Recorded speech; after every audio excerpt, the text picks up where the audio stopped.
Hi friends, welcome to mummy's masala. நீங்கள் எல்லாருமே நல்ல ஹெல்த்தியாக ஹாப்பியாக இருப்பீங்க அப்படின்னு சொல்லி நம்புகிறேன்.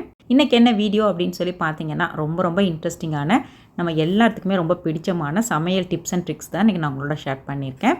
இது கூடவே பார்த்திங்கன்னா இப்போ நம்ம கிச்சனுக்கு சில திங்ஸ் எல்லாம் வாங்குவோம். அது பார்த்திங்கன்னா அந்த வாங்குறது ஒரு பர்பஸ் மட்டும் யூஸ் பண்ணாமல் மல்ட்டியாக அதை எப்படி யூஸ் பண்ணலாம் அப்படிங்கிற மாதிரியும் இப்படியெல்லாம் கூட நம்ம டிஃப்ரெண்ட்டாக யூஸ் பண்ணலாம் அப்படிங்கிறத பற்றியும் நம்ம டிஸ்கஸ் பண்ண போகிறோம். ரொம்பவே இன்ட்ரெஸ்டிங்காகவும் யூஸ்ஃபுல்லாகவும் இருக்குன்னு சொல்லி நம்புகிறேன். வாங்க பார்க்கலாம். ஈவினிங் பசங்க ஸ்கூல்லேருந்து வர்றதுக்குள்ளே அவங்களுக்கு எதாவது ஸ்நாக் மாதிரி பண்ணலாம் அப்படின்னு சொல்லிட்டு வீட்டில் சும்மா 2 உருளைக்கிழங்கு தான் இருந்துச்சு. ஸோ அதை கொஞ்சமாக தோல் சீவி எடுத்துட்டு கொஞ்சமாக சால்ட் ஆட் பண்ணி கொஞ்சம் தண்ணியும் ஊற்றி குக்கரில் லோ டு மீடியம் ஃப்ளேமில் ஒரு 3-4 விசில் விட்டு நல்லா வேக வச்சு எடுத்துக்கிட்டேன். ஸோ பொட்டேட்டோ வச்சுருந்தோம்னு வச்சுக்கோங்களேன், நம்ம டக்குன்னு எது வேணாலும் பண்ண முடியும். ஸோ அந்த மாதிரி தான் அன்றைக்கி என்ன பண்ணுறதுன்னு தெரியல, சரி இதை பண்ணுவோம் அப்படின்னு சொல்லிட்டு. யூஸ்வலாக இந்த மாதிரி ஆயில் ஐட்டம் நான் பண்ணுறது கிடையாது, எப்போவாவது பண்ணுறது. ஸோ ஃப்ரெஞ்ச் ஃப்ரைஸ் மாதிரி கொஞ்சம் டேஸ்ட்டும் நல்லா தான் இருக்கும். நல்லா வெந்த இந்த உருளைக்கிழங்கு அப்படியே ஒரு பவுலுக்கு ட்ரான்ஸ்ஃபர் பண்ணிடலாம். இது பார்த்திங்கன்னா நல்லா சூப்பர் சாஃப்டாக வெந்திருக்கணும். மசிக்கும் போது பார்த்திங்கன்னா கொஞ்சம் கூட கட்டி இல்லாமல் நல்லா சாஃப்டாக ஸ்மூத்தாக நல்லா ஃபைன் டெக்ஸ்சராக மசிச்சுக்கிறணும். இது மாதிரி மசிச்சா மட்டும்தான் பார்த்திங்கன்னா அந்த டோ கொஞ்சம் நல்லா கிடைக்கும். இது கூடவே நான் ஒரு 70 கிராம் அளவுக்கு ஒரு கார்ன்ஃப்ளவர் மாவு அதை ஆட் பண்ணியிருக்கேன். ஸோ இது ரெண்டையுமே நல்லா மிக்ஸ் பண்ணிக்கணும். ஒன்ஸ் நல்லா கலந்து விட்டு அந்த சூடெல்லாம் கொஞ்சம் குறைஞ்சதுக்கப்புறமா நம்ம எப்பவும் போல் கை போட்டே பிணைஞ்சு எடுத்துக்கலாம். இது பார்த்திங்கன்னா சுத்தமாக தண்ணியே இல்லாமல் அந்த உருளைக்கிழங்கு எடுத்துக்கிறணும். இன்கேஸ் பிணையும் போது கொஞ்சம் கையில் ஸ்டிக்கியாக இருக்கிற மாதிரி இருந்தால் கையை வாஷ் பண்ணிவிட்டு அதுக்கப்புறம் மாவு பிணையும் போது பார்த்திங்கன்னா கொஞ்சம் கூட கையில் ஒட்டாமல் நல்லா நீட்டாக பிணைஞ்சு எடுத்துடலாம். ஸோ இந்த மாதிரி ஒரு கன்சிஸ்டன்சிக்கு மாவு ரெடி பண்ணதுக்கப்புறமா இதில் கொஞ்சம் சால்ட்டுன்னு ஆட் பண்ணினேன். நல்லா பிணைஞ்சதுக்கப்புறமா இந்த மாவு அப்படியே ஒரு ட்ரான்ஸ்ஃபர் பண்ணிவிட்டு இதை பார்த்திங்கன்னா நம்ம எப்பயும் சப்பாத்தி மாவு எப்படி பண்ணுவோமோ அதே மாதிரி திரட்டி எடுத்துகிட்டு வேணுங்கிற சைஸ்க்கு இந்த மாதிரி கட் பண்ணி எடுத்துக்கலாம். இதை அப்படியே பாலாக உருட்டி எடுத்துக்க வேண்டியதான். பார்த்திங்கன்னா நம்ம ஒரு உருண்டை பிடிச்சோ இல்லை ஒரு ஸ்கொயர் ஷேப்லேயோ நம்மளோட இஷ்டம் தான், எப்படி வேணாலும் க்ரியேட் பண்ணலாம். நான் இன்றைக்கி பார்த்திங்கன்னா இந்த ஆரஞ்செல்லாம் பிழிகிறதுக்காக நம்ம வீடுகளில் யூஸ் பண்ணோம்னா அந்த ஜூஸரோட அந்த மேல் பார்ட்டில் இந்த மாதிரி ஒரு ஃப்ளவர் ஷேப் இருக்கும். ஸோ அதை வச்சு தான் இன்றைக்கி ப்ரெஸ் பண்ணி ஒரு மோல்டு மாதிரி பண்ணி எடுக்க போகிறேன். அதுக்கு முதல்ல அதில் கொஞ்சமாக ஒரு ஃபியூ ட்ராப்ஸ் மட்டும் ஆயில் ஆட் பண்ணிவிட்டு அரிசி மாவை லைட்டாக தொட்டு எடுத்துகிட்டு அதுக்கப்புறம் அந்த உருண்டைகளை சின்னதாக அந்த மாதிரி ஃப்ளாட் பண்ணி அந்த மேலே டாப் போர்ஷனில் வச்சுட்டு சும்மா லைட்டாக ஃபிங்கர்ஸ் வச்சு ப்ரெஸ் பண்ணி விட்டால் போதும். ஒரு மாதிரி எடுக்கும்போது அழகாக ஈஸியாக வந்துடும். அதே மாதிரி அந்த ஷேப்பும் பார்த்திங்கன்னா கொஞ்சம் பார்க்குறக்கு ஒரு பூ டிசைன் மாதிரி இருக்கும், அவ்வளோதாங்க. இதில் டிசைன் தான் கொஞ்சம் டிஃப்ரெண்ட்டாக இருக்குமே ஒழிய மற்றபடி ஒன்றும் பெருசாக எதுவும் கிடையாது. ஸோ இந்த மாதிரி டிசைன் நம்ம பண்ணும்போது ஒரு மாதிரி பூவாக இருக்கும். பசங்களுக்கோ இல்லை வீட்டுக்கு யாராவது கெஸ்ட் வராங்கன்னா பண்ணி கொடுக்குறதுக்கு இதுதான் பண்ணணும் இப்படி தான் பண்ணணும் இல்லை. இந்த டிசைனை நம்ம எடுத்துக்கிட்டு நம்ம வேறு மாதிரி எதுவும் மாவு மாதிரி பிணைச்சி கூட நம்ம யூஸ் பண்ணிக்கலாம். இந்த டைமண்ட் கட்ஸ்லாம் பண்ணுவோம்ல கோதுமை மாவில் சுகர்லாம் போட்டு, ஸோ அது கூட இந்த மாதிரி பண்ணலாம். ஆயில் கொஞ்சம் கம்மியாக யூஸ் பண்ணணும் அப்படின்றதுக்காக இந்த மாதிரி பணியாரக்கல்லில் கொஞ்சம் ஆயில் ஆட் பண்ணிவிட்டு அதுக்கப்புறம் நல்லா காஞ்சதையுமே ஒவ்வொரு பூவும் அழகாக ஒவ்வொரு பணியார குழிக்குள்ளே இறக்கிக்கிட்டேன். பார்க்கும்போதே ரொம்ப அழகாக க்யூட்டாக இருந்துச்சு. கொஞ்சம் நேரத்துலேயே பார்த்தீங்கன்னா சீக்கிரமாக வெந்து வந்துடும். கொஞ்சம் நேரம் டர்ன் பண்ணி விட்டுட்டு 2 பக்கமும் திருப்பி போட்டு நல்லா கோல்டன் ப்ரௌனில் நம்ம குக் பண்ணி எடுத்துக்கலாம். சொன்ன மாதிரி தான் இது ரொம்ப டேஸ்ட்டெல்லாம் பெருசாக பயங்கரமாலாம் இருக்கும் அப்படின்னு சொல்ல முடியாது. நல்லா க்ரன்ச்சியாக இருக்கும். ஆனால் டோ நம்ம கரெக்டான கன்சிஸ்டன்சியில் மாவு பிணைஞ்சாதான். இந்த மாதிரி கொஞ்சம் நேரம் கவுத்து வச்சு நல்லா ஆயிலாம் ட்ரெயின் ஆனதுக்கு அப்புறமா இது எடுத்துக்கலாம். இதில் பார்த்திங்கன்னா கொஞ்சமாக காரத்தூள் உப்பு போட்டு நம்ம சீசனிங் பண்ணியும் சாப்பிடலாம். அப்படி இல்லைன்னா கொஞ்சம் இந்த சில்லி சாஸ் டொமேட்டோ சாஸ் தொட்டு சாப்பிட்டாலும் நல்லா தான் இருக்கும். அது ட்ரை பண்ணுறோம் அப்படின்னு சொன்னாக்கா கொஞ்சம் குவான்டிட்டியில் ட்ரை பண்ணி பாருங்கள். நம்ம வீடுகளெல்லாம் பார்த்திங்கன்னா யூஸ்வலாக பித்தளை பாத்திரம் அதுக்கப்புறம் சாமி பூஜை ஜாமான் அதெல்லாம் வச்சுருப்போம். ஸோ அந்த மாதிரி ஐட்டங்கள்லாம் நம்ம டக்குன்னு க்ளீன் பண்ணுறதுக்கு பார்த்திங்கன்னா மோஸ்ட்லி கடையிலேருந்து ஏதாவது ஒரு சொல்யூஷனோ ஒரு பவுடரோ வாங்கி யூஸ் பண்ணுவோம். சில சமயங்களில் பார்த்திங்கன்னா அது அந்தளவுக்கு சாட்டிஸ்ஃபேக்ஷனாக இருக்காது. ஸோ அந்த மாதிரி டைமில் நம்ம வீடுகள்லேயே ரொம்ப சிம்பிளாக செலவே இல்லாமல் நம்ம டெய்லி சமையலுக்கு யூஸ் பண்ணுற ஒரு சில பொருட்களை வச்சே இதை சூப்பராக க்ளீன் பண்ண முடியும். அதுக்கு முதல்ல நான் 1 கப் அளவுக்கு கோதுமை மாவு எடுத்திருக்கேன். இது கூடவே பார்த்திங்கன்னா நல்லா 2 டேபிள் ஸ்பூன் அளவுக்கு மஞ்சள் தூள் ஆட் பண்ணிக்கலாம். தாராளமாக நம்ம சமையலுக்கு யூஸ் பண்ணுற தூள் உப்பையும் ஆட் பண்ணிக்கணும். இது கூடவே பார்த்திங்கன்னா லெமன் நம்ம ஃப்ரெஷ்ஷாக உள்ளதான் யூஸ் பண்ணணும் அப்படின்னு கிடையாது. இந்த மாதிரி கொஞ்சம் வேஸ்ட்டாக போகிற மாதிரி இருக்குது அப்படின்னு சொன்னால் அதை கூட நம்ம அழகாக அதில் பிழிஞ்சு விட்டுட்டு கொஞ்சமாக அந்த கன்சிஸ்டன்சி தோசை மாவு பதம் வர்றதுக்காக கொஞ்சம் தண்ணியை ஆட் பண்ணி நல்லா இந்த மாதிரி குழச்சி எடுத்துக்கணும். இதுதான் கரெக்டான கன்சிஸ்டன்சியாக இருக்கும். ஜஸ்ட்டு நம்ம எந்த பாத்திரம் க்ளீன் பண்ண போகிறோமோ அதில் அப்ளை பண்ணி மட்டும் விட்டுட்டு அதுக்கப்புறம் நல்லா வாஷ் பண்ணி எடுத்தோம் அப்படின்னு சொன்னாக்கா சூப்பர் பளிச்சுன்னு இருக்கும். இதுவே கொஞ்சம் நாள்பட்ட அழுக்காக இருக்குது அப்படின்னு சொன்னாக்கா நம்ம லெமனோட தோலோ அப்படி இல்லைன்னா ஸ்க்ரப்பரோ வச்சு கொஞ்சம் விம் லிக்விடையும் சேர்த்து நல்லா தேய்ச்சி எடுத்துக்கணும். சிலர் வந்துட்டு அக்கா எனக்கு வந்துட்டு கொஞ்சம் டக்குன்னு பிளாக் ஆகிடுச்சு அப்படிங்கிற மாதிரி சொல்கிறீங்க. அந்த மாதிரி இருந்தால் எல்லா க்ளீனிங்கும் இதே ஸ்டெப்பு பை ஸ்டெப்பாக முடிச்சதுக்கு அப்புறமா லாஸ்ட்டாக பார்த்தீங்கன்னா இந்த சபீனா பவுடர் போட்டு ஒரு வாட்டி வாஷ் பண்ணி க்ளீன் பண்ணி எடுத்துடணும். நல்ல தண்ணி, அதாவது இந்த ஆர்ஓ வாட்டர்னு சொல்லுவாங்களே, அதை வச்சு வாஷ் பண்ணணும் லாஸ்ட்டாக. அதுக்கப்புறம் ஒரு டவல் வச்சு நல்லா தொடச்சி எடுத்துடணும். இதெல்லாம் கரெக்டாக பண்ணிட்டோம் அப்படின்னு சொன்னாக்கா 15லேருந்து 20 நாள் வரைக்கும் தாராளமாக சூப்பராக இருக்கும். அதே மாதிரி லெமன் ஜூஸும் தண்ணியும் ஆட் பண்ணாமல் மிச்சம் இந்த 3 பவுடரை மட்டும் நம்ம ஆட் பண்ணி, அதாவது கோதுமை மாவு, உப்பு, மஞ்சத்தூள் இதை மட்டும் கலந்து வச்சு இந்த மாதிரி ட்ரை பவுடரை நம்ம ஒரு கண்டெய்னரில் போட்டு வச்சிட்டோம் அப்படின்னு சொன்னாக்கா தேவைப்படும் போது நம்ம லெமன் ஜூஸும் வெறும் தண்ணியும் மட்டும் ஆட் பண்ணி டக்குன்னு எடுத்து வாஷ் பண்ணிட்டு போயிடலாம். கடையில் அதிக காசு கொடுத்து பொருளும் வாங்காமல் வீட்லேயும் கஷ்டப்பட்டு கைவலிக்க தேய்க்காமல் இந்த மாதிரி சிம்பிள் ட்ரிக்கை யூஸ் பண்ணி நல்லா க்ளீன் பண்ணி வச்சுக்கலாம். அவ்வளோதாங்க. நான் வந்து எனக்கு எப்போல்லாம் கொஞ்சம் ஃப்ரீ டைம் கிடைக்குதோ அந்த மாதிரி டைமில் கொஞ்சம் ஸ்டிச்சிங் வேலையும் பார்த்துக்கிருவேன். அதாவது எனக்கும் என் பசங்களுக்கு மட்டும் ஏதாவது ஆல்ட்ரு பண்ணுறது அந்த மாதிரி சிம்பிளாக. பட் எல்லாமே தைக்க தெரியும். பட் நவடேஸ் வந்து இப்போ நான் எதுவும் தைக்கிறது கிடையாது. ஸோ எப்போவாவது எதாவது ஆல்ட்ரு பண்ணணுன்னா எடுக்கிறது. ஸோ அதனாலே பார்த்தீங்கன்னா அது ரொம்ப நாள் யூஸ் பண்ணாமல் வச்சு நல்லா வந்து ஒன்றோட ஒன்று சிக்கு பிடிச்சி போச்சு. இப்போ பார்த்தீங்கன்னா இந்த மாதிரி போட்டு வச்சோம்னா இப்படி தான் ஆகும். ஸோ அதை வந்து இந்த மாதிரி வந்து அழகாக வந்து ஒரு பாக்ஸ் எடுத்து இந்த மாதிரி வரிசையாக அடுக்கி வச்சோம் அப்படின்னு சொன்னாக்கா அடுக்கவும் ஈஸியாக இருக்கும். எடுக்கும் போதும் பார்த்தீங்கன்னா ஒன்றோட ஒன்று வந்து களையாமல் நீட்டாக இருக்கும். நான் எப்பயுமே இந்த மாதிரி தான் அடுக்கி வைக்கிறது. ஆனால் இதுவே வந்துட்டு வீட்டில் வயசானவங்க, பெரியவங்க, சின்ன பிள்ளைங்களாம் ஹேண்டில் பண்ணுறாங்க அப்படின்னு சொன்னாக்கா அவங்களுக்கு ஈஸியாக இருக்கிற மாதிரி தெர்மாக்கோல் ஷீட், அதாவது நம்ம ஏதாவது திங்ஸ் வாங்கும்போது கிடைக்கும், அந்த மாதிரி கிடைக்கும் போது அந்த மாதிரி தெர்மாக்கோல் ஷீட்டை அந்த பாக்ஸ் அளவு கட் பண்ணி எடுத்துக்கங்க. எங்கிட்ட இப்போ அது இல்லை, அதனால நான் அந்த மாதிரி கார்ட்போர்டில் காமிச்சிருக்கேன். ஸோ இது வந்து பார்த்தீங்கன்னா அந்தளவுக்கு கிரிப் இருக்காது. தெர்மாக்கோல் ஷீட்னா நல்லா சூப்பர் கிரிப்பாக இருக்கும். அதில் இந்த மாதிரி டூத் பிக்கை ஈக்குவல் இன்டர்வெல்லாம் அழகாக வந்துட்டு இந்த மாதிரி ப்ளேஸ் பண்ணினதுக்கு அப்புறமா ஒவ்வொரு ஸ்டிக்லையும் வந்துட்டு ஒரு நூல் கண்டை நம்ம இன்சர்ட் பண்ணி வச்சிட்டோம் அப்படின்னு சொன்னாக்க பார்க்குறதுக்கு ரொம்ப அழகாக இருக்கும். நீட்டாக ஆர்கனைஸ்டாக இருக்கும். கலரும் நல்லா விசிபிளாக தெரியும். எது தேவையோ அதை மட்டும் எடுத்து யூஸ் பண்ணிவிட்டு திரும்பவும் அதே மாதிரி ப்ளேஸ் பண்ணி வச்சுக்கலாம். ஸோ இந்த ஹேக்கு ரொம்ப ரொம்ப யூஸ்ஃபுல்லாக இருக்கும். உங்களுக்கு இந்த மாதிரி வாய்ப்பு இருந்துச்சுன்னா கண்டிப்பாக நீங்களுமே ட்ரை பண்ணி பாருங்கள். இதுக்கு இந்த மாதிரி பாக்ஸ் தான் யூஸ் பண்ணணும்னு அவசியம் கிடையாது. நம்ம வந்து ஃப்ரூட்ஸோ இல்லை வந்துட்டு சாப்பாடோ ஏதாவது வாங்கினோன்னா அப்போ கண்டெய்னர் கிடைக்கும்ல, அதை கூட யூஸ் பண்ணிக்கலாம். நம்ம என்ன செய்வோம், அறக்க பறக்க டக்குன்னு வீட்டில் உள்ளவங்கள கவுண்ட் பண்ணி நம்ம வந்து ஒரு கணக்கில் இட்லி ஊற்றி வைப்போம். அதில் ஒரு சிலர் என்ன பண்ணிடுவாங்க, எனக்கு இட்லி வேணாம் தோசை கொடுங்கம்பாங்க. அப்படி இல்லையா எனக்கு பிரேக்ஃபாஸ்ட்டே வேண்டான்னு கேன்சல் பண்ணுவாங்க. அந்த மாதிரி டைமில் நம்ம வந்துட்டு இந்த மாதிரி எக்ஸஸாக இட்லி வந்து கிடச்சிரும். ஸோ இதை என்ன பண்ணுவோம் அப்படின்னு சொன்னாக்கா நம்ம ஒரு ஃப்ரிட்ஜில் எடுத்து ஸ்டோர் பண்ணி வைப்போம். அதுக்கப்புறம் அதை எடுத்து வெளியில் வைக்கும்போது பார்த்திங்கன்னா பயங்கர ஹார்டாக இருக்கும். இட்லியாகவும் சாப்பிட முடியாது, அதை த்ரோ பண்ணவும் மனசு வராது. அந்த டைமில் இந்த ஹேக்கு ரொம்ப யூஸ்ஃபுல்லாக இருக்கும். நம்ம எவ்வளோ இட்லி வச்சுருக்கோமோ அது மூழ்கிற அளவுக்கு தண்ணி ஊற்றி ஒரு 5 நிமிஷம் அப்படியே ரூம் டெம்பரேச்சரில் வச்சுக்கலாம். 5 நிமிஷம் கழிச்சிட்டு ஒவ்வொரு இட்லியாக வந்து நல்லா பிழிஞ்சு எடுத்துகிட்டு லைட்டாக வந்துட்டு உதுத்து விட்டாலே போதும். அழகாக வந்து சூப்பர் சாஃப்டாக நல்லா உதிரியாக வந்துட்டு இட்லி உதுக்க வரும். இது பார்த்திங்கன்னா தேவையான அளவு ஆயில் ஆட் பண்ணிவிட்டு அதில் வந்துட்டு கடுகு, உளுந்தம்பருப்பு, கடலைப்பருப்பு, காஞ்ச மிளகாயோ, பச்சை மிளகாயோ, அப்படி இல்லைன்னா வந்துட்டு இஞ்சி, ஜீரகம் எது வேணாலும் நம்ம ஆட் பண்ணி தாளிச்சிட்டு அதில் வந்து கொஞ்சமாக வெங்காயம், கருவேப்பிலை போட்டுட்டு அதுக்கப்புறம் நம்ம உதுத்து வச்சுருக்கிற இந்த இட்லிகளையும் இதோட ஆட் பண்ணிக்கணும். இது வந்து பார்த்திங்கன்னா நல்லா அந்த வெங்காயம், அந்த கடலைப்பருப்பு, உளுந்தம்பருப்போடு சேர்ந்து நல்லா சூப்பராக இருக்கும். ரொம்ப சிம்பிளாக தான் இருக்கும். அதோட ப்ரொசீஜரான டேஸ்ட்டு சூப்பராக இருக்கும். நம்மள நிறைய பேர் வந்து இதை அடிக்கடி செஞ்சுருப்போம். இதில் இன்னும் கொஞ்சம் ஸ்பைஸியாக நல்லா இன்னும் கொஞ்சம் டேஸ்ட் என்ஹான்ஸ் பண்ணணும் அப்படின்னு சொன்னாக்கா நம்ம யூஸ் பண்ணுற இட்லி பொடி கூட இதில் கொஞ்சம் போட்டு நம்ம கிளறி எடுத்துக்கலாம். லாஸ்ட்டாக இதில் வந்துட்டு கொஞ்சமாக மல்லி இலை மட்டும் கட் பண்ணி விட்டு ஆட் பண்ணி நல்லா வந்துட்டு கிளறி விட்டோம் அப்படின்னாக்கா சூப்பராக வந்துட்டு இன்னொரு புதுமையான பிரேக்ஃபாஸ்ட் ஒன்று ரெடி ஆகிடும். இது பார்த்திங்கன்னா இந்த மாதிரி பண்ணதுக்கப்புறம் நான் நீன்னு சொல்லிட்டு போட்டி போட்டுட்டு சாப்பிடுவாங்க. அவ்வளோ நல்லாயிருக்கும். ரொம்ப சிம்பிளாக தான் இருக்கும். நான் இன்றைக்கி ரொம்ப பேசிக்காக தான் பண்ணியிருந்தேன். ரொம்ப டேஸ்ட்டாக இருக்கும்.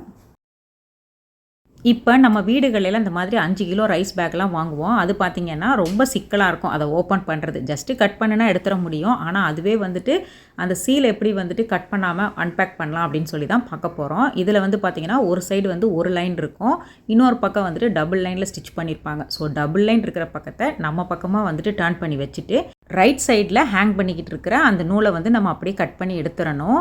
இந்த மாதிரி கட் பண்ணி தனியாக எடுத்ததுக்கு அப்புறமா பார்த்திங்கன்னா ஒரு சின்ன த்ரெட்டு வந்துட்டு நீட்டிகிட்டு இருக்கும் ஃப்ரண்ட் சைடு. அதை பிடிச்சி லைட்டாக வந்துட்டு அப்படியே இழுத்தோம் அப்படின்னு சொன்னாக்கா கடன்னு அதுவாகவே வந்துட்டு அன்ஸ்டிச் ஆகிரும். இப்போ பார்த்திங்கன்னா நமக்கு வந்துட்டு அன்பேக் பண்ணுறதும் ரொம்ப ஈஸியாக இருக்கும். அதே சமயத்தில் இந்த பேக் வந்துட்டு நம்ம ரீயூஸும் பண்ணிக்கலாம். வேறு எதுக்காவது வந்துட்டு கண்டிப்பாக யூஸ் ஆகும். ஆனால் ஹேண்டில் எல்லாம் இருக்கிறதுனால வேறு ஏதாவது யூஸ் பண்ணுறதுக்கு யூஸ் பண்ணிக்கலாம். இப்போ பாருங்களேன் எவ்வளோ அழகாக சூப்பராக வந்துட்டு ஓப்பன் பண்ணிட்டோன்னு. நம்ம வீடுகளில் உள்ள டோர், அதுவும் எஸ்பெஷலி பார்த்தீங்கன்னா நம்ம யூஸ் பண்ணுற ரெஸ்ட் ரூமோட டோர்லாம் பார்த்தீங்கன்னா கொஞ்ச நாள்லேயே அந்த உப்பு தண்ணி பட்டு பட்டு ஒரு மாதிரி வந்துட்டு பூத்த மாதிரி இருக்கும். ஸோ அதுக்கு தான் இந்த ஹேக் ரொம்ப யூஸ்ஃபுல்லாக இருக்கும். இந்த மாதிரி நம்ம ரெகுலராக யூஸ் பண்ணுற ஏதாச்சும் ஒரு தேங்காய் எண்ணெய் எடுத்துக்கலாம். அதை வந்து ஒரு டிஷ்யூ பேப்பர்லையோ இல்லை வந்துட்டு ஒரு வேஸ்ட் கிளாத்லையோ கொஞ்சமாக அப்ளை பண்ணிவிட்டு, ரொம்ப கம்மி அளவு மட்டும் அப்ளை பண்ணிவிட்டு அந்த டோரில் வந்து நல்லா வந்து இந்த மாதிரி தேய்ச்சி விட்டுறணும். இப்போ பாருங்களேன், நான் தேய்ச்ச இடத்துக்கும் தேய்க்காத இடத்துக்கும் எவ்வளோ டிஃப்ரென்ஸ் இருக்குதுன்னு சொல்லிட்டு. இது வந்துட்டு 1 மாதத்துக்கு மேலேயே வந்துட்டு இது அப்படியே வந்துட்டு சஸ்டெயின் ஆகும். அவ்வளோ சீக்கிரத்தில் வந்துட்டு உப்பு கரை வந்துட்டு திரும்ப வந்துட்டு அவ்வளோ சீக்கிரத்தில் படியாது. அதே சமயத்தில் நீட்டாகவும் இருக்கும் பார்க்குறதுக்கு. ஒன்ஸ் நான் இது எல்லாத்தையுமே வந்துட்டு ஃபுல்லாக வந்து ஆயில் அப்ளை பண்ணி விட்டதுக்கு அப்புறமா பாருங்களேன், டோர் எவ்வளோ பளிச்சுன்னு புதுசு மாதிரி சூப்பராக இருக்குன்னு சொல்லிட்டு. ஸோ அப்பப்போ வந்துட்டு நமக்கு எப்போல்லாம் வந்து ரொம்ப மெஸ்ஸியாக ஃபீல் பண்ணுறோமோ அப்போ இந்த ஹேக்கை யூஸ் பண்ணிக்கலாம். நம்ம இப்போ வீட்டில் பூரியோ சப்பாத்தியோ செய்கிறோம் அப்படின்னு சொன்னாக்கா நம்ம கை போட்டு வந்து மாவு பிணைஞ்சு கஷ்டப்பட தேவையில்லை. ஜஸ்ட்டு வந்துட்டு மிக்ஸி ஜாரோ இல்லை இந்த மாதிரி வீட்டில் சாப்பர் ஏதாவது இருந்துச்சுன்னா அதில் வந்து நம்ம மாவு ஈஸியாக பிணைஞ்சிக்கலாம். தண்ணியோட மெஷர்மெண்ட் மட்டும் கரெக்டாக இருக்கணும். நான் இன்றைக்கி பூரி தான் செய்ய போகிறேன். ஸோ அதுக்கு வந்து பார்த்திங்கன்னா 1 கப்பு கோதுமை மாவு எடுத்தேன்னா 1/2 கப்புக்கும் கொஞ்சம் கம்மியாக வந்துட்டு நம்ம தண்ணி எடுத்துக்கிட்டு அது கூட தேவையான அளவு சால்ட்டு, கொஞ்சமாக வந்துட்டு எண்ணெயை ஆட் பண்ணிவிட்டு நல்லா இந்த மாதிரி 2-3 தடவை நல்லா வந்து டிப் பண்ணி எடுத்தோம் அப்படின்னு சொன்னாக்கா சூப்பர் சாஃப்டான பூரி மாவு வந்து ரெடி ஆகிடும். ஜஸ்ட்டு வந்துட்டு அந்த மாவெல்லாம் ஒன்று சேர்த்தோம்னா அவ்வளோதான். இது வந்து பார்த்திங்கன்னா ரொம்ப ஈஸியான மெத்தடாக இருக்கும். தண்ணி மட்டும் நம்ம ஒரு 2-3 தடவை ட்ரை பண்ணிட்டோம்னா அதுக்கப்புறம் கரெக்டாக வரும்.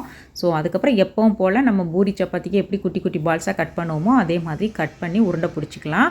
நான் வந்துட்டு இப்போ ரீசெண்டாக தான் இதை நான் ட்ரை பண்ணி பார்த்துருந்தேன். இது வரைக்கும் நான் பண்ணது கிடையாது. கொஞ்சமாக நம்ம வந்துட்டு பூரி சுடுற எண்ணெயில் கொஞ்சம் சால்ட் ஆட் பண்ணிவிட்டு அதுக்கப்புறமா நம்ம பூரி சுட்டோம் அப்படின்னு சொன்னாக்க சுத்தமாக வந்துட்டு ஆயிலே வந்து குடிக்காதுன்னும் சீக்கிரமாக நல்லா உப்பி உப்பி வரணும் பார்த்துருந்தேன். ஸோ அதுவே நான் ட்ரை பண்ணி பார்த்தேன். ஆனால் பார்த்தீங்கன்னா பூரியெல்லாம் நல்லா உப்பி தாங்க வந்துச்சு. எண்ணெயுமே அந்தளவுக்கு பெருசாக குடிக்கல. ஆனால் எனக்கு வந்து நான் ஃபீல் பண்ணது என்னன்னு பார்த்தீங்கன்னா, பூரி ஃபுல்லுமே வந்துட்டு அந்த உப்பு போய் ஏறிக்கிருச்சு.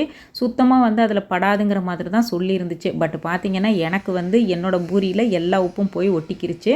அதுக்கப்புறம் அதை சாப்பிடவே முடியல. டிஷ்யூ பேப்பர் வச்சு எவ்வளோ எடுத்தாலுமே அது வந்து போகவே இல்லை. அதுக்கப்புறம் அந்த எண்ணெயை டிஸ்கார்ட் பண்ணிவிட்டு நான் அதுக்கப்புறம் புதுசாக தான் நான் சுட்டேன். ஸோ உங்களுக்கு இந்த மாதிரி எக்ஸ்பீரியன்ஸ் இருக்கா? இந்த மாதிரி உப்பு வந்து ஒட்டி தான் வருமா இல்லை ஒட்டாமல் வருமா அப்படின்னு சொல்லி தெரிஞ்சால் மறக்காமல் கமெண்ட்டில் ஷேர் பண்ணுங்கள். இடையில் ஒரு அக்கா இந்த மாதிரி பண்ணினாங்க. அதை பார்த்து நானுமே அன்றைக்கி ட்ரை பண்ணியிருந்தேன். அந்த சூடான எண்ணெயில் கொஞ்சமாக வந்துட்டு அந்த உருண்டைகளை டிப் பண்ணி எடுத்துகிட்டு அதுக்கப்புறமா தேய்ச்சி போட்டால் நல்லா புஷ்ஷுன்னு வரும்னு சொன்னாங்க. அவங்க சொன்ன மாதிரி அப்படி தாங்க வந்துச்சு. யூஸ்வலாக பார்த்தீங்கன்னா நம்ம பூரிக்கு வந்து எப்பயுமே மாவு போட்டு தேய்க்கிறத விட எண்ணெயை வச்சு தொட்டு தேய்க்கும் போது தான் மாவு வந்து வீணாக போகாமல் அதே சமயத்தில் பூரியுமே நல்லா புஷ்ஷுன்னு வரும். இந்த ப்ளூ கலர் மேட் வந்து என்கிட்ட நிறைய பேர் ஆல்ரெடி கேட்டிருக்கீங்க. நானுமே ஷேர் பண்ணியிருக்கேன். ஆனால் இதை எப்படிலாம் யூஸ் பண்ணலாம் அப்படின்னு சொல்லி தான் பார்க்க போகிறோம். இது ஆக்சுவலாக பார்த்தீங்கன்னா பேக்கிங் பண்ணுறதுக்கான ஒரு மேட்டு தான். அதுக்குரிய அந்த பொருள் அந்த டோலாம் மேக் பண்ணுறதுக்கு தான் இது வந்து ஸ்பெஷலாக வந்து வடிவமைச்சிருக்காங்க. ஏன்னா அதில் மெஷர்மெண்ட்ஸு அதுக்கப்புறம் நிறையா ஷேப்ஸு இது எல்லாமே கொடுத்துருப்பாங்க. ஸோ எல்லா பக்கமே பார்த்தீங்கன்னா அந்த மெஷர்மெண்ட்டு டிஃப்ரெண்ட்டாக அழகாக கொடுத்துருப்பாங்க. பட் நம்ம இதை எப்படிலாம் யூஸ் பண்ணலாம் அப்படின்னு பார்த்தீங்கன்னா நம்ம பேக்கிங்க்கும் யூஸ் பண்ணிக்கலாம். அதுக்கப்புறம் இந்த முறுக்கு இந்த மாதிரி ஐட்டம்லாம் செய்வோம் இல்லைங்களா? ஸோ அப்போ வந்து நம்ம தனித்தனியாக தட்டில் வந்து பிழிஞ்சு நம்ம கஷ்டப்படாமல் இந்த மாதிரி பேக்கிங் மேட்லேயே வந்துட்டு இந்த மாதிரி சின்ன சின்ன ஷீட்டுகளை கட் பண்ணி போட்டுட்டு அதில் இந்த மாதிரி முறுக்கு பிழிஞ்சு அதுக்கப்புறம் 1 by 1 சுட்டோன்னா டக்குன்னு வேலை முடியும். அந்த இடம் பார்த்திங்கன்னா ரொம்ப நீட்டாக இருக்கும். நமக்கு வேலையும் வளராது. ஜஸ்ட் அந்த ஷீட்டை மட்டும் எடுத்து வாஷ் பண்ணி திருப்பி ரீயூஸ் பண்ணிக்கலாம். அதே அந்த ஷீட்டை பார்த்திங்கன்னா நம்ம வந்துட்டு தேங்காய் துருவுறதுக்கும் ரொம்ப யூஸ்ஃபுல்லாக இருக்கும். ஏன்னா இது வந்துட்டு நல்லா தரையாக இருக்கிறதுனால நல்லா ஃப்ளாட்டாக வந்து ஒட்டி பிடிச்சிக்கிறோம். நம்ம வந்துட்டு ஏதாவது டூல் வச்சு நம்ம துருவோம் இல்லைங்களா? ஸோ அதை ப்ளேஸ் பண்ணிவிட்டு தேங்காய் வந்து இந்த மாதிரி சூப்பராக வந்துட்டு அந்த மேட்லேயே அழகாக விழுந்துடும். கொஞ்சம் கூட வந்து நமக்கு வெளியிலலாம் போய் விழுந்து வீணாகாது. பொருளும் வந்து வேஸ்ட் ஆகாது. அதே சமயத்தில் அந்த இடமும் ரொம்ப நீட்டாக மெயின்டைன் பண்ணலாம். நம்ம அழகாக துருவி முடித்ததுக்கு அப்புறமா இதை அப்படியே ட்ரான்ஸ்ஃபர் பண்ணி எடுத்துகிட்டு ஜஸ்ட் அந்த மேட்டை திரும்பவும் வாஷ் பண்ணி ரீயூஸ் பண்ணிக்கலாம். இந்த மாதிரி யூஸ் பண்ணலாம். இதே மேட்டில் பார்த்தீங்கன்னா நம்ம ஏதாவது ஒரு பொருள் சலிக்கிறோம் அப்படின்னு சொன்னால் முன்னெல்லாம் நியூஸ் பேப்பரில் பண்ணுவோம். அதுக்கப்புறம் வந்துட்டு இல்லைன்னா ஒரு பெரிய பாத்திரம் வச்சு பண்ணுவோம். இப்போ பார்த்தீங்கன்னா இந்த மேட்லேயே அழகாக வந்துட்டு சூப்பராக வந்துட்டு மாவை சலிச்சு எடுத்துக்கலாம். இதுவும் அதே மாதிரி தாங்க. எல்லா பக்கமும் பறந்து போகாது, எல்லா இடமும் வேஸ்ட் ஆகாது. நம்ம அழகாக நின்றுக்கிட்டே ஜஸ்ட்டு டக்குன்னு ஒரு 5 நிமிஷத்தில் அந்த வேலையை சட்டுன்னு முடிச்சிடலாம். ரொம்ப சூப்பராக இருக்கும். ஸோ இந்த பேக்கிங் மேட்டு பார்த்திங்கன்னா நம்ம காய்கறி வெட்டுறதுலேருந்து இந்த மாதிரி சலிக்கிறது, தேங்காய் துருவுறது, காய்கறிகளை அடுக்கி வைக்கிறது, ஏதாவது ஒன்று க்ளோஸ் பண்ணுறதுன்னு எல்லா விதத்துலையுமே மல்டி பர்பஸாக யூஸ் ஆகும். ரொம்பவே ஒரு யூஸ்ஃபுல்லான ப்ராடக்ட் தான் இது. இந்த மேட்டு நார்மல் டேஸில் தான் யூஸ் ஆகுதுன்னு பார்த்தா, அதுலேயும் இந்த எஸ்பெஷலி ஃபெஸ்டிவல் டைம்லாம் இருக்குது பார்த்தீங்களா, தீபாவளி இந்த மாதிரி டைம்லலாம் நம்ம நிறைய ஸ்வீட்ஸ் பண்ணுவோம், நிறைய காரம் பண்ணுவோம். அப்போ தான் அந்த சலிக்கிறது, வறுக்கிறது, காய வைக்கிறது, அதுக்கப்புறம் வந்துட்டு இந்த மாதிரி மாவு பிணையிறது, அதுக்கப்புறம் சுடுறதுக்கு முன்னால் நம்ம ப்ரிப் ஒர்க்லாம் பண்ணி ரெடி பண்ணி வைப்போம்ல. இந்த மாதிரி நம்ம தனித்தனியாக ஒன்று ஒன்றா பண்ணோம்னா டைம் நிறைய எடுக்கும். ஸோ இந்த மாதிரி அட் அ டைமில் அந்த மேட்டில் ஒரு 4-5 தட்டி வச்சிட்டோம் அப்படின்னு சொன்னாக்க நமக்கு ரொம்ப யூஸ்ஃபுல்லாக இருக்கும். இந்த காஜு கத்திரிக்கெலாம் மாவு வந்து ரொம்ப சூடாக இருக்கும். நம்ம தரையில் வச்சு பண்ணும்போது தரை கண்டிப்பாக வந்துட்டு ஒரு மாதிரி ஸ்டிக்கினஸோடு இருக்கும். இந்த மேட் அடியில் இருந்துச்சுன்னா நம்ம கவலையே இல்லாமல் அழகாக வந்துட்டு சூப்பராக வேலையை முடிச்சிடலாம்.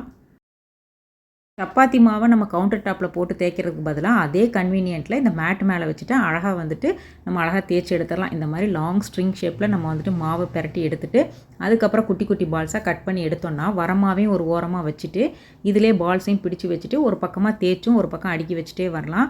பாருங்கள், நான் எவ்வளோ சோமாஸ் வந்துட்டு ப்ரிப்பேர் பண்ணி அழகாக எடுத்து வச்சுருக்கேன்னு சொல்லிட்டு ரொம்ப யூஸ்ஃபுல்லாக இருக்குது. அதே மாதிரி காய்கறிகள்லாம் இப்போ நாளைக்கு நம்ம சமைக்க போகிறோம் அப்படின்னு சொன்னாக்கா முதல் நாளே எடுத்து சில டைமில் எடுத்து வச்சுருவோம்ல. ஸோ அந்த மாதிரி டைம்லேயுமே இந்த மேட்டு நல்லா யூஸ்ஃபுல்லாக இருக்கும். ஒன்று இந்த மேட்லேயே எடுத்து வைக்கலாம், அப்படி இல்லைன்னா வேறு ஏதாவது ஒரு பொருள் எடுத்து வச்சுட்டு இந்த மேட்டை வச்சு க்ளோஸ் பண்ணி வைக்கலாம். ஸோ எப்படி வேணாலும் யூஸ் பண்ணிக்கலாம், நம்மளோட ஓன் சாய்ஸ் தான். என்ன ஒரே ஒரு ப்ளஸ் பாயிண்ட்டுன்னு பார்த்தீங்கன்னா இதை வாஷ் பண்ணி திரும்ப நம்ம ரீயூஸ் பண்ணலாம். நான் அன்றைக்கி அந்த கொலாண்டர் ஃபுல்லாக நிறைய வெஜிடபிள்ஸ் அன்றைக்கி சமைக்கிறதா இருந்ததுனால அதில் ஃபுல்லாக டாப்அப் பண்ணிவிட்டு அதுக்கு மேலே அந்த மேட்டை போட்டு க்ளோஸ் பண்ணி வச்சுருந்தேன். நல்லா வந்துட்டு அந்த காத்தோட்டமாக சூப்பராக தான் நெக்ஸ்ட் டே பார்த்திங்கன்னா நல்லா ஜம்முன்னு இருந்துச்சு. இந்த கொலாண்டர் வாங்கும்போது என்னடா இவ்வளோ பெருசாக வாங்கிட்டுமே, இது யூஸ் ஆகுமா, இது எப்படி பண்ண போகிறோம் அப்படின்னு சொல்லி கொஞ்சம் யோசிக்காமல் வாங்கிட்டோமோ அப்படின்லாம் யோசிச்சது உண்டு. ஆனால் பார்த்திங்கன்னா இப்போ இது இல்லாமல் என்னோடய சமையலே இல்லைன்னு சொல்லலாம். ஒரு ஃப்ரூட்ஸ் வாஷ் பண்ணுறதா இருக்கட்டும், ஒரு கீரை, அந்த மாதிரி மல்லி புதினா, அதுக்கப்புறம் ஒரு வெஜிடபிள்ஸு எதுவாக இருந்தாலுமே பார்த்திங்கன்னா வாஷ் பண்ணுறதுக்கு ரொம்ப கன்வீனியண்ட்டாக இருக்குது. அதே மாதிரி நான் அந்த சிறுதானியங்கள்லாம் வந்துட்டு சிலதுக்கெலாம் நம்ம வந்துட்டு ஊற வச்சு அதுக்கப்புறம் காய வச்சு பவுடர் பண்ணுவோம். ஸோ அந்த மாதிரி பர்பஸ்க்கு எனக்கு ரொம்ப யூஸ்ஃபுல்லாக இருக்கும். ரன்னிங் வாட்டரில் அழகாக வாஷ் பண்ணி எடுத்துக்கலாம். வாஷ் பண்ணி விடுற தண்ணியை கீழே ஒரு கண்டெய்னர் வச்சு நம்ம பிடிச்சிட்டோம் அப்படின்னு சொன்னாக்கா அது வந்து நம்ம வீட்டில் உள்ள செடிகளுக்கு நல்லா அழகாக யூஸ் பண்ணிக்கலாம். பாருங்களேன், காய்கறிலாம் நல்லா தனித்தனியாக எடுத்து வாஷ் பண்ணுறதுக்கும் அதுக்கப்புறம் இதில் வந்து அந்த கீழே அந்த ஸ்டாண்டு மாதிரி இருக்கிறதுனால நல்லா ட்ரெயின் ஆகிடும். 2 பக்கமும் அந்த ஹேண்டில் கொடுத்துருக்கிறதுனால நம்ம சிங்க் மேலே அழகாக வந்துட்டு ஓப்பன் பண்ணி வச்சிடலாம். எவ்வளோ நேரம் ஆனாலும் சரி அது பாட்டுக்கு தண்ணி ஃபுல்லாக ட்ரெயின் ஆகி நல்லா சூப்பர் ட்ரை ஆயிரும். அதுக்கப்புறம் எடுத்து நம்ம ஸ்டோர் பண்ணிக்கலாம். ஃப்ரூட்ஸுமே அதே மாதிரி தாங்க. நம்ம எதெல்லாம் வந்துட்டு வாஷ் பண்ணணும் ஓரலாம் அப்படின்னு சொல்லி நினைக்கிறோமோ அதெல்லாம் அதில் வாஷ் பண்ணி எடுக்க ரொம்ப யூஸ்ஃபுல்லாக இருக்குது. ஸோ இந்த கொலாண்டர் வந்துட்டு நான் அமேசானில் தான் பர்ச்சேஸ் பண்ணியிருந்தேன். பொருளை காய வைக்கிறதுக்கும் சரி, ஒரு பொருளை வடிய வைக்கிறதுக்கும் சரி, நல்லா வாஷ் பண்ணி க்ளீன் பண்ணி எடுக்கிறதுக்கும் சரி, எல்லா விதத்துலையுமே இந்த கொலாண்டர் எனக்கு ரொம்ப யூஸ்ஃபுல்லாக இருக்குது. சமயத்தில் இதில் தான் நான் வந்துட்டு யூஸ் பண்ணாத டைமில் அம்மியை வந்து க்ளோஸ் பண்ணுறதுக்கும் இதை யூஸ் பண்ணியிருக்கேன். ஸோ இந்த மாதிரி மல்டி பர்பஸாக யூஸ் பண்ணிக்குவேன். இங்கே பாருங்களேன், இந்த மாதிரி ஃப்ரூட்ஸு வெஜிடபிள்ஸ்லாம் நம்ம வந்துட்டு வாஷ் பண்ணி எடுத்ததுக்கு அப்புறமா நம்ம அடுத்து சிங்க் யூஸ் பண்ணுற டைமில் இதை எடுத்து கொண்டு வந்து இந்த மாதிரி ஒரு ட்ரையிங் மேட் மேலே வச்சிட்டோம் அப்படின்னு சொன்னாக்க தண்ணி ஃபுல்லுமே அழகாக அந்த ட்ரையிங் மேட்டு சூப்பராக உறிஞ்சி வச்சிரும். ஸோ நமக்கு மேலே ஃப்ரூட்ஸ் வந்துட்டு எப்பவும் போல் நல்லா ஃப்ரீயாக ட்ரை ஆயிரும். அதுக்கப்புறம் எடுத்து நம்ம ஸ்டோர் பண்ணி வச்சுட்டு தேவைப்படுறப்ப யூஸ் பண்ணிக்கலாம். அதே மாதிரி இதே கொலாண்டரில் பார்த்திங்கன்னா நம்ம அந்த ஸ்ப்ரவுட்ஸ் மேக் பண்ணுறதுக்கு ரொம்ப ஹெல்ப்ஃபுல்லாக இருக்கும். இப்போ அதிக குவான்டிட்டிலாம் பண்ணுறோம் அப்படின்னு சொன்னாக்கா இதில் அழகாக வந்துட்டு ஊற வச்சுட்டு இதில் நல்லா ஸ்ப்ரெட் பண்ணி விட்டுட்டு இந்த மாதிரி ஒரு கனமான ஈரட்டவலை வச்சு பொத்தி வச்சிடணும். கொஞ்சம் நேரம் காய வந்து கொஞ்சம் கொஞ்சமாக தண்ணி தெளித்து விட்டோம் அப்படின்னு சொன்னாக்க சூப்பராக வந்துட்டு ஸ்ப்ரவுட்ஸ் வந்துட்டு மேக் பண்ணி எடுத்துக்கலாம். இதுக்குன்னு நம்ம தனியாக வந்து ஸ்ப்ரவுட்ஸ் மேக்கர்லாம் வாங்கணும்னு அவசியம் கிடையாது. ஸோ ஒரே பொருளை இந்த மாதிரி மல்டி பர்பஸாக நம்மளோட தேவைக்கு தகுந்த மாதிரி யூஸ் பண்ணிக்கலாம். வென்டிலேஷனாக இருக்கட்டும், அந்த ஸ்டாண்டு மாதிரி கொடுத்துருக்க லூப்பாக இருக்கட்டும், எல்லாமே ரொம்ப யூஸ்ஃபுல்லாக இருக்கும். ஷாப்பிங் போர்டு ஏதாவது புதுசாக வாங்குகிற ஐடியாவில் இருக்கீங்க அப்படின்னு சொன்னாக்கா இந்த மாதிரி மாடலில் ஸ்டெயின்லெஸ் ஸ்டீலில் வாங்குங்க. ரொம்பவே யூஸ்ஃபுல்லாக இருக்கும். இதுவுமே நல்லா மல்டி பர்பஸாக வச்சு யூஸ் பண்ணிக்கலாம். நிறைய வந்து பார்த்திங்கன்னா இந்த மாதிரி கவுண்டர் டாப்போட அழகாக வந்துட்டு ஒட்டி பிடிக்கிற மாதிரி இருக்கும். இதுதான் வந்துட்டு ரொம்ப க்ரிப்பாக இருக்கும். நமக்கு வேலையும் டக்குன்னு முடியும், கன்வீனியண்ட்டாக இருக்கும். இந்த மாதிரி கவுண்டர் டாப்போட டச் ஆகாமல் சும்மா நார்மலாக இருக்கிற ஸ்டெயின்லெஸ் ஸ்டீல் கட்டிங் போர்டு வாங்கிடாதீங்க. நம்ம ஒரு பக்கம் கட் பண்ணோம்னா போர்டு ஒரு பக்கம் போய்கிட்டு இருக்கோம். ரொம்ப கஷ்டமாக இருக்கும். நம்ம ஏன்டா வாங்கணுங்கிற மாதிரி ஃபீல் பண்ணுவோம். ஸோ எப்போ நீங்கள் ஷாப்பிங் போர்டு வாங்கலான்னு பிளான் பண்ணிங்கன்னா இதில் நிறைய பிராண்ட்ஸ் இருக்குது, நிறைய சைஸஸும் அவைலபிளாக இருக்குது. கொஞ்சம் பெரிய சைஸாக வாங்கிட்டோன்னா இந்த மாதிரி ஒரு தேங்காய் கட் பண்ணுறதா இருக்கட்டும், ஒரு கீரை க்ளீன் பண்ணுறதா இருக்கட்டும், ஒரு மல்லி கருவேப்பிலை க்ளீன் பண்ணுறது எல்லாமே இதிலே பண்ணிக்கலாம். ஜஸ்ட் நம்ம பக்கத்தில் வந்து வேஸ்டேஜும் அது பக்கத்துலேயே வச்சுக்கலாம். ஸோ ஒரே இடத்துல ஒரே மாதிரி வேலை ஈஸியாக முடிஞ்சிடும். ஃபுட்டு வந்து பார்த்திங்கன்னா க்ளீன் பண்ணி மெயின்டைன் பண்ணுறது கஷ்டமாக இருக்கும். ஆனால் அந்த ஸ்டெயின்லெஸ் ஸ்டீல் அப்படி கிடையாது. ஜஸ்ட்டு நம்ம வந்துட்டு வாஷ் பண்ணி எப்பவும் போல் க்ளீன் பண்ணி எடுத்துக்கலாம். இப்போ வந்து ஒரு சில டிஷ்ஷெல்லாம் பண்ணுவோம். அதுக்கு நிறைய வெஜிடபிள்ஸ் தேவைப்படும். ஏன்னா கொஞ்சம் கொஞ்சமாக தேவைப்படும். ஸோ அதெல்லாம் நம்ம அழகாக வந்துட்டு ஒவ்வொரு தட்டில் எடுத்து வச்சுட்ருக்கணும். இல்லைன்னா ஒரு பிளேட்டுக்கு ட்ரான்ஸ்ஃபர் பண்ணணும். இதுலேயே வந்து நம்ம ஒரு ஓரமாக கட் பண்ணிவிட்டு அழகாக எடுத்துகிட்டு ஒரு பக்கமாக எடுத்து வச்சுக்கலாம். ஏன்னா நல்ல ஸ்பேஷியஸாக இருக்குது பார்த்திங்களா. அதே மாதிரி தாங்க இந்த பீஸா இந்த மாதிரிலாம் நம்ம வீட்டிலே வந்துட்டு ஏதாவது ஒரு சாண்ட்விச் இதெல்லாம் பண்ணுறோன்னா அது ரொம்ப ஹாட்டாக இருக்கும். அதை கட் பண்ணுறதுக்கெலாம் இது வந்து பார்த்திங்கன்னா நல்லா ஒரு சூப்பராக இருக்கும். அந்த ட்ரே அழகாக வச்சு கட் பண்ணி கொடுத்துடலாம். ஃப்ரூட்ஸ் வந்து எப்பவும் போல தான் நம்ம கட் பண்ணுறோம் அப்படின்னு சொன்னாக்க அதில் உள்ள அந்த வேஸ்ட்டு உள்ள சீடு தோல் இது எல்லாத்தையுமே அழகாக அந்த போர்டில் ஒரு ஓரமாக வச்சுக்கலாம்.